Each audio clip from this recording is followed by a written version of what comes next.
வணக்கம். Welcome to Thanjavur சமையல். பனங்கிழங்கு எப்படி வேக வைக்கிறதுன்னு பார்க்கலாம் வாங்க.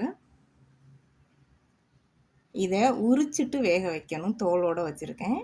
தோலை உரிக்காமல் வேக வச்சிங்கன்னா உள்ள மண் இருக்கும். இந்த மாதிரி கட் பண்ணிவிட்டு கொஞ்சம் அழுத்தமாக இருக்கும். நம்ம மரவள்ளி கிழங்கு அளவுக்கு வெட்ட முடியாது, கொஞ்சம் அழுத்தமாக இருக்கும்.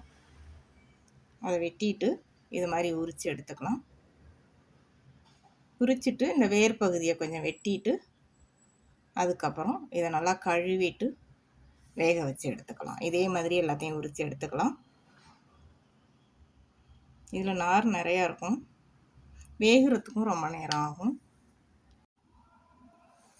உரிச்சிட்டு வேக வைக்கலாம். உரிக்கும் போதே இதில் மண் கொட்டுது. நீங்கள் அப்படியே கழுவுனாலும் உள்ள மண் இருக்கும். அதனால் தோலை நல்லா இந்த மாதிரி உரிச்சிட்டு கட் பண்ணி இதை வேக வச்சு எடுத்துக்கலாம். நல்லா கழுவிடணும். கழுவிட்டு அதுக்கப்புறம் இதை குக்கரில் வேக வச்சுக்கலாம். இப்போ நல்லா கழுவியாச்சு. இது கூட இது தேவையான அளவு உப்பு, 1/4 டீஸ்பூன் மஞ்சள் தூள் சேர்த்து மூழ்கிற அளவுக்கு தண்ணி ஊற்றி இதை 6லேருந்து 8 விசில் வர வரைக்கும் வேக வச்சு எடுத்துக்கலாம். ரொம்ப நேரம் ஆகும் வேகிறதுக்கு, கொஞ்சம் அழுத்தமாக இருக்கும். இது வேகட்டும்.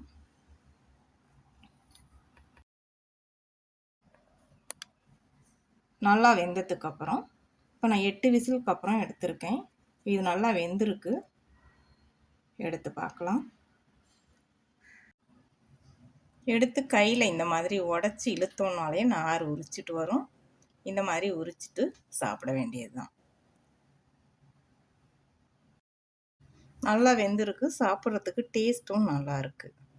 இப்படி உரிக்க முடியலைன்னா கத்தியால் கூட உரித்து எடுத்துக்கலாம்.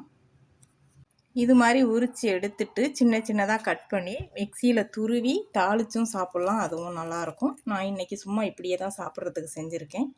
நீங்களும் செஞ்சு பாருங்கள். வீடியோ பிடிச்சிருந்தா வீடியோ ஷேர் பண்ணுங்கள். தஞ்சாவூர் சமையலுக்கு சப்ஸ்கிரைப் பண்ணுங்கள். தேங்க்யூ.